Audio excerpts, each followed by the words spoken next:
So today I'll be talking about exactly this question: how do neural networks learn features from data? And this is joint work with my collaborators Misha Belkin, Dima Drusviatsky, Daniel Beaglehole, and Partha Pandit.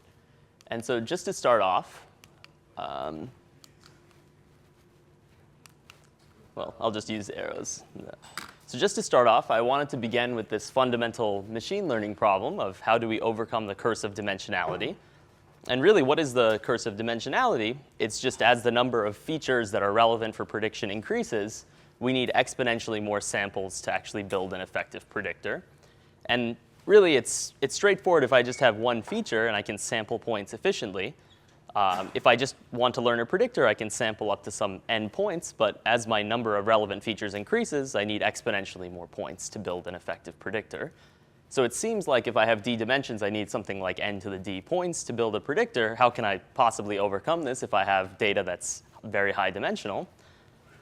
Well, there's actually one simple setting in which you can very easily overcome the curse of dimensionality, and that's if you assume that the labels really only rely on a subspace, a low-rank subspace that's relevant for prediction. And this is the setting of multi-index models. And maybe two sort of examples that I want to keep in mind here are things like coordinate selection. So let's say I have a prediction task where my inputs are 1,000-dimensional, but really only 2 of them are relevant for prediction. If I learn which of those 2 are important, then I can reduce the amount of data I need exponentially to get a good predictor.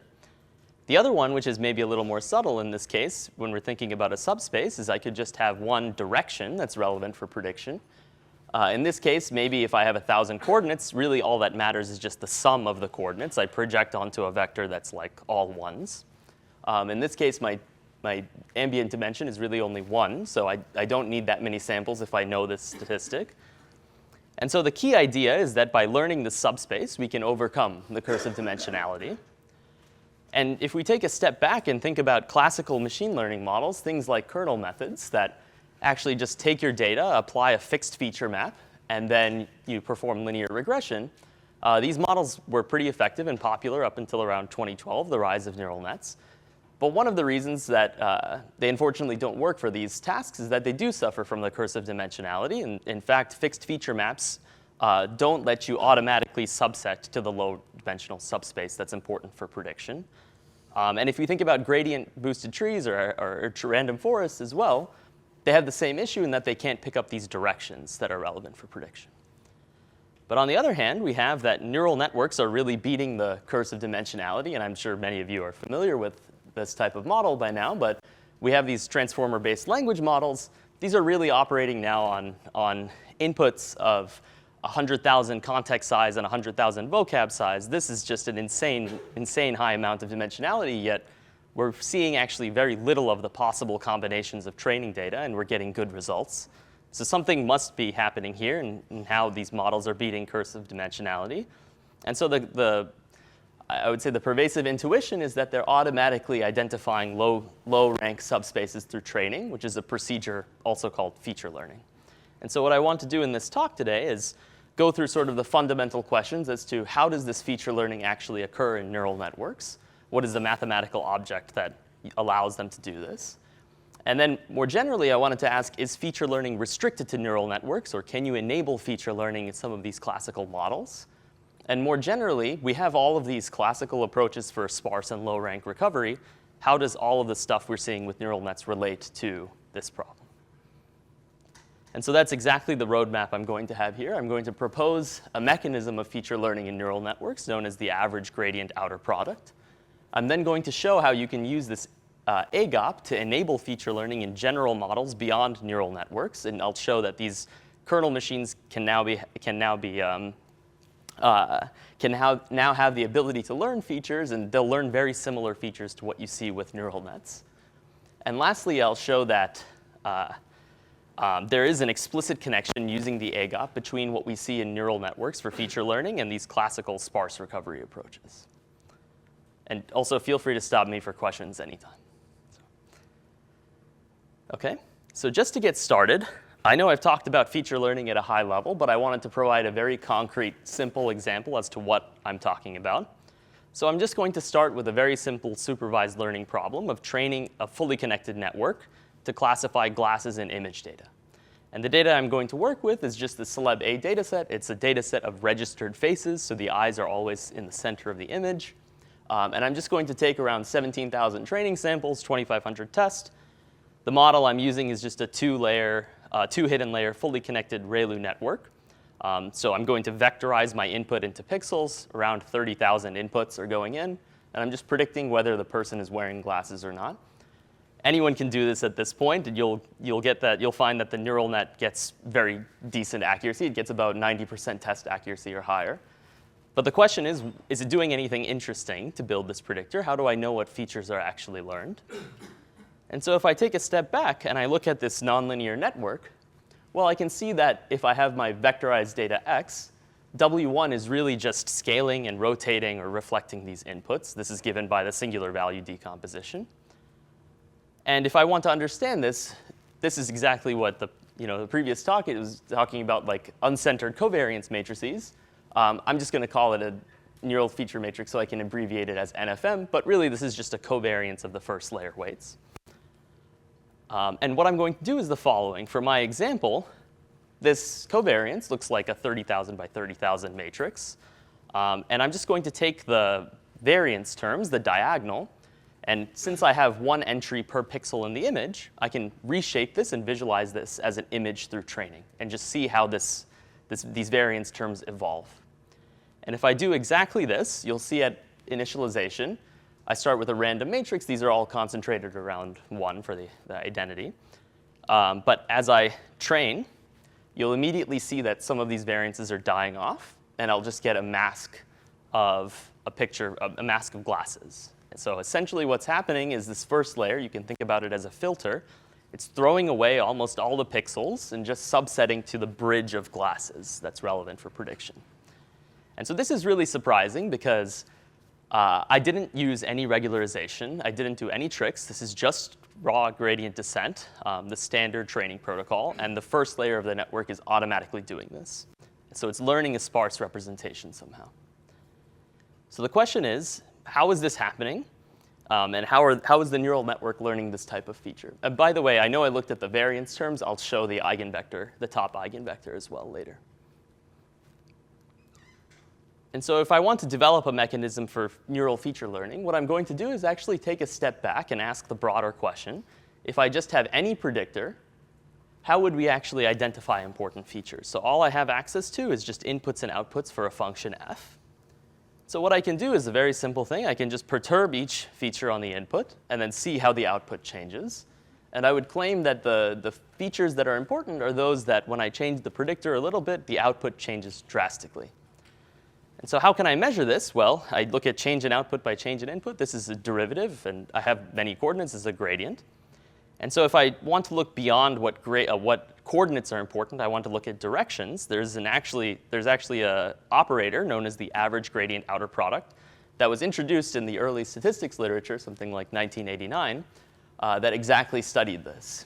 And they showed that you could identify these important features by taking this AGOP. And what is the AGOP mathematically? Given a predictor f and some data points x1 through xn in d dimensions, what I'm going to do is I'm just going to take the gradient of my predictor with respect to the inputs, the data. This is a vector. I multiply it by its transpose. I get a matrix, and I average over my data points. And our main finding is that we are proposing that this is actually the operator that the neural network is using at every single layer to learn features. And so this is something that we call the deep neural feature ansatz. But it's really that these covariance matrices at each layer are proportional to a matrix power of the AGOP computed on the inputs of this layer. And I'll provide an example of how this works in MLPs on the next slide. Why is this interesting? Well, the AGOP, we formulated it. It's just an operator on functions. It has nothing to do with a neural network specifically. So I can apply it to any predictive function and now see what features this thing is extracting. And so that will be the second part of the talk. I'll show exactly this in conjunction with classical machine learning models. And so what I want to do for this part is actually just provide an outline of evidence for our ansatz for fully connected networks, convolutional networks, and then large language models. And in our paper, we have a bunch of correlations showing that the AGOP and neural feature matrix are highly correlated at the end of training. I'm not going to show those numbers. If you want them, I can point you to those offline. What I'm going to focus on are what are the features that AGOP is capturing in these models. And so first, to make this maybe mathematically precise as to what our ansatz is saying in fully connected networks, if I just think about an L hidden layer fully connected network where I have an input x and an output f of x, if I want to capture the first layer covariance, our claim would be that this object is entry-wise proportional to the AGOP of f with respect to the input. So that would be the first layer. If I want to extract the features for the second layer, I would just take the AGOP with respect to the input of that layer.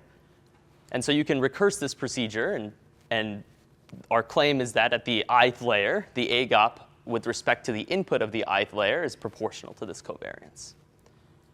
And I haven't proved anything here. This is a statement for general nonlinear networks that we believe is true, and we have empirical evidence. But in fact, we can actually just prove this completely in the deep linear setting, so the setting that was considered in the talk yesterday as well. But in fact, if you think about neural networks that are in this balanced or active feature learning regime, this ansatz exactly holds. So you'll see that the covariance of weights through training under gradient flow is exactly the AGOP with respect to the input of that layer. Okay. Yeah, so in the exact case, we found that for a 2-layer network, your alpha I would be like 1/2. For a 3-layer, there's going to be a dependence on the depth. So it would be like 1/3 for the first layer, something like 1/2 or something for the second layer, and so on. Yeah. You need the balanceness? Is it the comes directly from the balanceness? It comes directly from, it's like 2 lines from the balanceness. Once you have balanceness, this falls through. Yeah, exactly. In nonlinear neural networks, by the way, we found that empirically you could just set alpha I to be like 1/2, and you get good results for good correlations for all layers. So what I want to do quickly is just kind of showcase the types of features that you would get and how this AGOP works for different types of structured models. So here I'm going to do fully connected networks, and I have sort of a fun example for something like lipstick classification. So what I can do is I can train a fully connected network on 40,000 examples and just predict whether somebody's wearing lipstick or not. You'll get, again, pretty good accuracy. Does anyone want to guess what the important features are for lipstick? Hair. So I usually get hair, or lips usually, but it's the eyes. So what you'll see is that if you take the AGOP, it will highlight just the eyes as the important feature. And this is because usually there's a correlation between makeup on eyes and makeup on lips for lipstick. And the eyes are centered in these images, so it's easier to use as a feature. And in fact, just to nail this point home, you can take the lips of one individual, mask out all the lips with the lips of this one individual. You'll see there's almost no difference in accuracy. If you do the same thing for eyes, you'll take like a 30% hit in accuracy. So really, the network is using a very small portion of features to make this decision. So you are getting this sort of sparsity. If you want to do the same thing for images, something like, so these models are not models that we trained ourselves. This is just pre-trained VGG from the one that was trained on ImageNet. What is the average gradient outer product here? You don't want to do it on the image itself, because convolutions are happening on patches. You want to take the gradients with respect to patches. So the AGOP here is going to be a patch-based operator. You can think about it as like a filter picking up features on each patch. If I do this for the first layer, you'll exactly see that these features are doing edge detection. This is known empirically for a while, even in AlexNet, but you can just get this directly from AGOP. If I compute the AGOP for the third layer and so on, you'll see that it progressively does edge detection. And eventually, it'll boil down to, in the later layers, for the dogs, you'll just highlight the eyes. And for the ladybug, you'll highlight the ladybug itself. You'll highlight, in general, a region of the image that's relevant for prediction. And the reason they're getting a little bit blurrier is because of the pooling operators, or downsampling. I could apply this again for language models, and I can see what is AGOP capturing here. In language models, the thing you want to take gradient with respect to is actually the token embeddings. So it's the embeddings going into any layer of attention. And so what we did here is we trained our own small GPT-2 architecture on this tiny stories data set. It's a data set of children's stories. And we're going to compute AGOP to capture the features learned by value matrices and look at those singular vectors and see what the token embeddings, when you project them onto singular vectors, what they highlight. And what you'll see is that it's kind of doing topic modeling. So if I look at these singular vectors and project tokens onto these, you'll immediately see groups of related tokens pop out. So there's like a theme of food and cooking that pops out in one layer. You'll see adjectives. You'll see verbs and actions that actually commonly occurs. And you'll also see one for names. And all of this pops out directly through the AGOP. OK. So I just wanted to provide a brief highlight of the types of features that are learned in this setting. Are there any questions about this part before? Yeah. When you do the pictures, what exactly, because your AGOP is in this matrix space, so what exactly are you showing? Yeah, so what I'm showing you is I take the AGOP with respect to a patch. This is a matrix. I'm going to take each patch, vectorize it, multiply it with this matrix. I get another vector out, and I'm going to take the norm of that vector. So for each patch or pixel, each patch centered around each pixel in this image, I'm giving you one number, which is just the norm of the AGOP times the patch. Is there another question? OK. So what I'm going to show now is how you can actually use the AGOP to enable feature learning in general models. And this is going to be using an algorithm we have called recursive feature machines. And the point is now that you can actually start to see what are the features that general models are picking up. Yeah? Sorry, just a question. So you had said before that in your experiments, alpha, like a half was what you found to be the correct scaling between the second moment of the weights and the AGOP. So if you look at over the training of the network, is a half accurate for all times, or is it just at once you've converged essentially? So actually, I think from the balancedness intuition, you want an initialization that has this as an invariant. So technically, you should have half throughout training.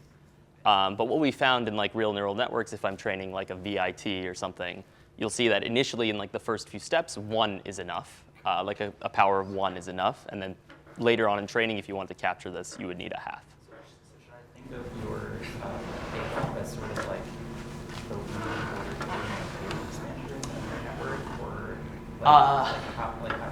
I think I have a slightly different intuition, but you could think about it in this way. I think that is valid, actually.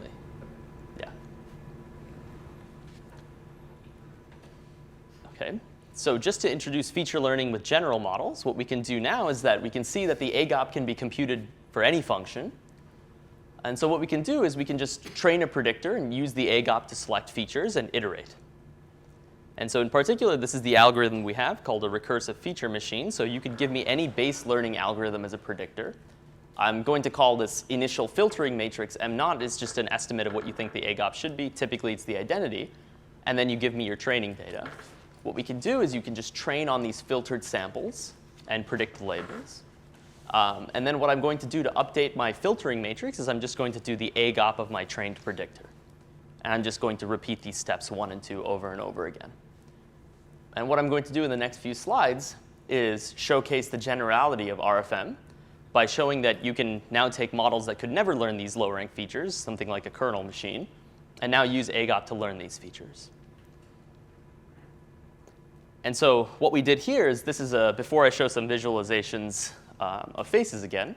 What we did here is we just took 121 different tabular data tasks. There were 180 machine learning models benchmarked on this. And if you look at sort of like kernel methods that were trained on this, you'll see that they actually, on average, underperform the RFM when you add feature learning. And the plot on the right is just showing you performance as a function of data set, as a function of the data set. And you'll see here that in certain cases, you get about a 20% boost in accuracy just by doing feature learning. Yeah? So it doesn't seem like there are many situations where feature learning is actively worse. Like the idea of like spurious features overfitting to data or something. Yeah, there's almost, in these, there's only a handful of settings where feature learning was actually worse. In general, we found that it is fairly useful. Yeah. Could you maybe expand a bit more on what you mean by using AGOP to learn features? What exactly do you mean by that? So what we're doing here, right, is we're training a kernel machine, the usual process. You take the AGOP of the kernel machine, and now think about it as you're transforming your data. You take the AGOP, power 1/2 or whatever, and multiply your x's with this, and now retrain the kernel machine. So the AGOP is going to be a low rank. Typically, it's like a low effective rank matrix that's transforming your input into the subset of features that matters. That's one way to view this process. And so to actually visualize exactly some of these features, what I can do is I can go back and check. If I was to do the glasses experiment again, now we have a kernel machine that I can train on pixels, and I can take the AGOP, and I can look at those variance terms of this covariance matrix. And what you'll see that in the neural net, you found the bridge of glasses. In the AGOP of RFM with a Laplace kernel, you will again find the bridge of glasses. So now you have two completely different machine learning models using the same feature learning mechanism, and they're identifying similar features. And this is the variance terms. If I look at the top eigenvector, you'll actually just see that it's something like a version of an eigenface, this topic that was studied around like 20 years ago. I can do the same thing for various tasks here. They generate kind of fun images. So I like to show this one because I did it late at night, and it's a terrifying like smiling face. And if you actually do the top eigenvector, you'll see a beautiful picture of what celebrity smiling looks like. And so the important point here is that both RFMs and neural networks, they are learning through feature learning. They're learning this similar sparse subsets of features that are important. This is all on tabular data. What I want to show is how does this work for non-tabular data. So I want to provide a simple example here and then how it works on maybe more realistic images. But if I take instead of a kernel on vectors, I take a convolutional kernel. This is a kernel on patches. What I can do is I can train it on a data set that looks like this, where I have two classes, one which is just images of noise, one which is images of noise plus a star in a random location. I can train a convolutional kernel on this and take the AGOP with respect to the patches and look at its eigenvectors. And if I look at the eigenvectors, it does exactly what you think it does. It looks for the color yellow in each patch. And the second eigenvectors and so on are looking for contrast between yellow and its negative, which is blue. And just by reintroducing these features and transforming my images, you'll see that you can take the CNTK, which had no feature learning. It would get around 80% accuracy on this task, to almost perfect performance. And this makes total sense. Just to visualize what these features are doing, if I take any of these images, what I'm really doing implicitly is I'm patchifying this. I'm taking all 11 by 11 patches. I'm multiplying each patch by my AGOP. This is what that looks like. If I fold it back down, this is the image I get. So I've really killed off all the noise in my image and amplified the color yellow. So it looks like a star that's lit up. And this is equivariant. So no matter where the star is, it will identify the star. And in noise, it'll just amplify the colors of yellow and blue a little bit. So the question is, of course, if I take my completely different convolutional kernel and I ask what are the features that it learns on real data by using the AGOP, let me take even kind of a more toy realistic data set, something like the Street View house numbers data set. So what does this data set look like? It's a data set of house numbers where the goal is to classify the center digit in the image. I'm just going to do a convolutional kernel on this. Again, take the AGOP and look at its eigenvectors. What do you get if you do a 3 by 3 patch? You'll actually see that the leading eigenvectors are horizontal and vertical edge detectors. And these are universal horizontal and vertical edge detectors. So I can take them, run my AGOP over any image. This is images from ImageNet. You'll exactly see that it's doing edge detection. So somehow it's very odd, but you can have many different predictor on realistic images. All of them seem to want to do edge detection as a first pre-processing step, which I think is pretty interesting. Okay. So in the last part of the talk, oh yeah, are there any questions? Yeah. So there is some sort of like high-level understanding of what that is? So the eigenvalues on those are somewhat lower, but no, I actually don't know why the blue and red appear. I think it may just be a spurious color that you use for classifying the handwritten digits. It doesn't happen on other data sets. I mean, it depends on what data set you try. You usually see other colors, but you always do see horizontal and vertical edge detectors as the top one. Yeah? So when you're doing your RFM, you have an initial kernel that you're using. So here you're using the conv-k, and the other one you're using Laplace. Can you comment on how you choose the initial kernel? I think it depends on what you're trying to study. So if you want to see the effect of, let's say, activation function on a neural net, you can pick the NTK corresponding to this, do the AGOP, and you'll see that it, in fact, does learn very different features. In practice, though, for like tabular data, the Laplace kernel has worked really well for us. But it's more of like an empirical study. Okay.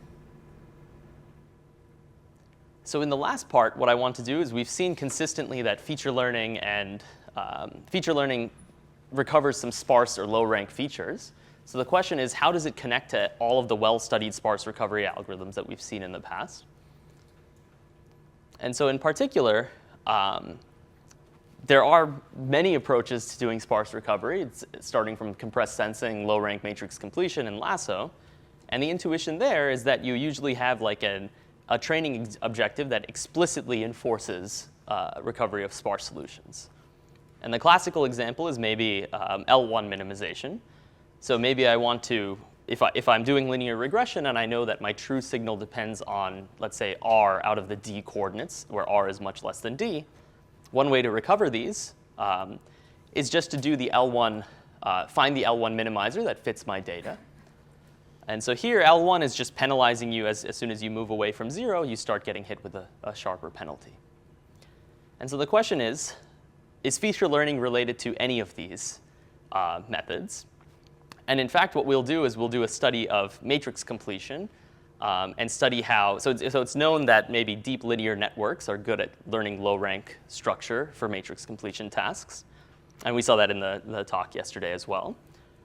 So the question is, how does RFM or AGOP relate to any of this?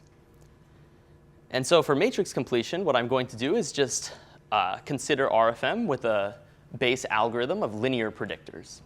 And so for matrix completion tasks, when I want to select out entries, my predictor is going to take this form where I feed in a matrix X, and my output is just the trace inner product between X and W. And what are my data points X that I use to train my model? These are just indicator matrices. So I take indicator matrices Aij, where ij corresponds to a coordinate of an observation in my matrix. And so if I just take my algorithm for RFM and write it out exactly in this, using this predictor, what you'll see is that the first step of RFM is training a predictor on filtered data. So what I do is I try to find the minimum Frobenius norm solution for which my predictor is able to fit all of my observations. And in the second step, what I'm going to do is I'm going to learn this filter, this MT, that's just corresponding to the average gradient outer product of my predictor, and I take it to a power alpha. And I'm just going to iterate these two steps over and over again. I initialize with MT to be, M0 to be the identity, exactly. And so if I just take, like, let's say, a simple example of users and movie classification, and what I'm going to do here is I'm just going to assume I have a matrix of integers 1 through 5, telling me whether a user liked a movie or not. And here I have certain missing observations. I can just run this algorithm on this very simple task to see what it does. So the first step of RFM, what it's going to do is it's a linear predictor. I started with M0 to be the identity. What you'll see is that it just puts in zeros. This is what a linear predictor does for matrix completion. As soon as I do one iteration, you'll start to see all the numbers move in the right direction for becoming a low-rank matrix. And in fact, if I run this algorithm exactly for 100 iterations, you'll exactly get a rank 1 matrix here. And so the question is, how is this happening? Why is RFM, this very different approach for feature learning, giving you exactly low-rank structure? It turns out that RFM is just a generalization of a classical algorithm for low-rank recovery known as iteratively reweighted least squares. And from a previous paper, I found out the earliest instance of this was in 1961, which is shockingly backdated. This was recently extended to algorithm for low-rank matrix factorization in two recent works. But really, the way this method works is if you look at the fixed points of this iteration, what you'll see is that depending on that matrix power alpha, you can recover a range of sparsity-inducing or low-rank inducing solutions. So if alpha is, let's say, 1/4, what you'll exactly see is that you'll recover the objective for nuclear norm minimization. So I can just plug in 1/4 into the top line there, and you'll exactly get this. As alpha goes to 1/2, you'll see that the fixed points are critical points of the log determinant penalty, which was studied for low-rank recovery by Boyd and others early in the 2000s. But what's interesting is that you can, in this formulation, you can actually go even higher. You can just choose alpha to be 1. You'll get some negative hyperbolic type of penalty. And in fact, the log determinant and these negative power penalties work quite well in practice for matrix completion. And maybe just to make a comment about this in connection with neural nets, there's been a lot of work studying the implicit bias of neural networks, which is what happens if you learn the minimum L2 norm solution in the weight space, subject to fitting the data. It turns out that if your alpha is between 1/4 and 1/2, you exactly recover these implicit biases for linear networks of depth 2 to infinity. So there's no linear network whose minimum representation cost gives you something like this. So you can, just by tuning this power alpha, you're somehow modulating the depth in this case. And so how does this work in practice? What we can do is these standard types of plots where you vary the rank of a simulated matrix from a 200 by 200 matrix. You look at the number of observations. If I start to train deeper linear networks, something like a depth 3 network, you'll see that this model does far better than minimizing the nuclear norm, which is consistent. So as the number of observation increases, you can provably recover the low-rank structure with nuclear norm. This is well known. But you'll see that in terms of the number of samples needed, linear RFM is outperforming both deep linear networks and nuclear norm. And in fact, I can zoom in on one of these points where I just look at, let's say, rank 15 matrices, and I see how the performance varies as the number of observation changes. You'll see that linear RFM does really quite well in terms of recovering the low-rank structure here. Okay. And with that, I wanted to say maybe summarize the key points for this part. So what we can do in this case is we actually prove that when training deep linear networks, the AGOP is proportional to the covariance of weights when you train using gradient flow or when the weights are balanced. And so in this way, you have now an explicit connection between linear RFM, IRLS, and deep linear networks, and that they're all recovering the sparse low-rank structure through the same mechanism, through this AGOP. And the power here of our finding is that, in fact, you can control the amount of spectral sparsity explicitly by changing the power of AGOP. But in neural nets, you would have to do this by varying the depth.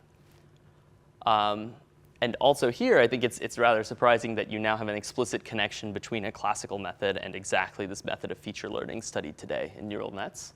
And I think one hypothesis we made was that these results are extremely suggestive that nonlinear neural networks in RFM are some sort of nonlinear version of IRLS in this case.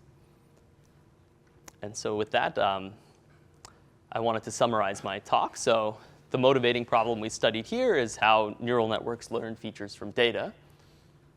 And the key takeaways here is that this has been a very rich question. So we feel that this AGOP is a major step in understanding feature learning in this setting. AGOP extends feature learning beyond neural networks to general models. And really, a lot of my work with the Broad Institute as well is applying this to scientific applications. And there you do get a large amount of interpretability. You can start to develop some theoretical guarantees for what you're finding. So I think it is a step towards this. And lastly, we do want to make these models very accessible. So for RFM here, we do have a link to code. And We really did package it in like the scikit-learn style, and we're working on GPU versions that are available as well. But really, you just give it an X and a Y, you fit the data, and you can get your feature matrix out given by the AGOP pretty quickly. And with that, I'm happy to take any questions. We have time for a few questions. Questions? Yes. So when you define your AGOP on your slide, you basically took this gradient, you took its transpose to move this gradient vector into matrix space, and then the rest of your talk is essentially saying that this matrix encodes information about different layers of your network if you differentiate sufficiently. If you instead create some higher order tensor from that matrix, say V transpose in some third direction, and then you get this nice cube of numbers that you can interpret. Does that include more information, or is the matrix got everything that you need to know? It's a good question. I actually do think there's instances where you would want to do that. I'm kind of I've been thinking about that very recently. Okay. I think for now, in terms of neural nets, I do think that gradient covariance or weight covariances are a significant structure in neural nets, and they're missing that extra tensor component.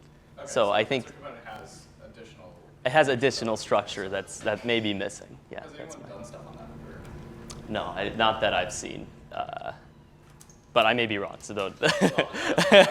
It's hard to keep up. Yeah.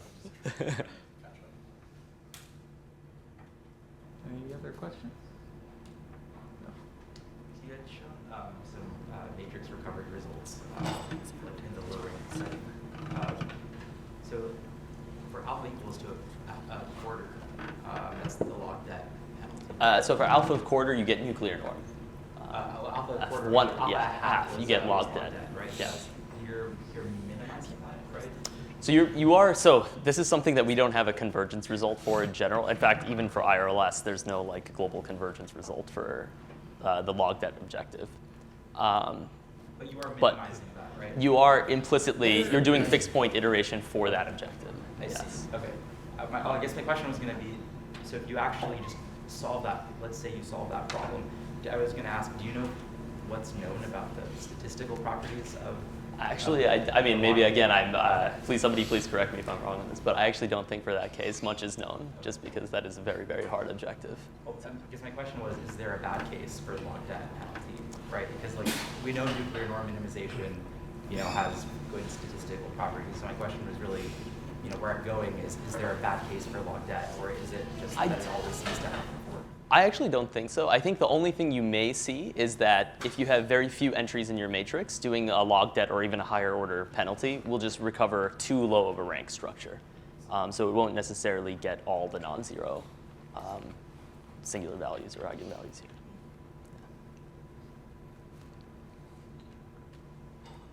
Seeing no more hands, and thank you again. Great.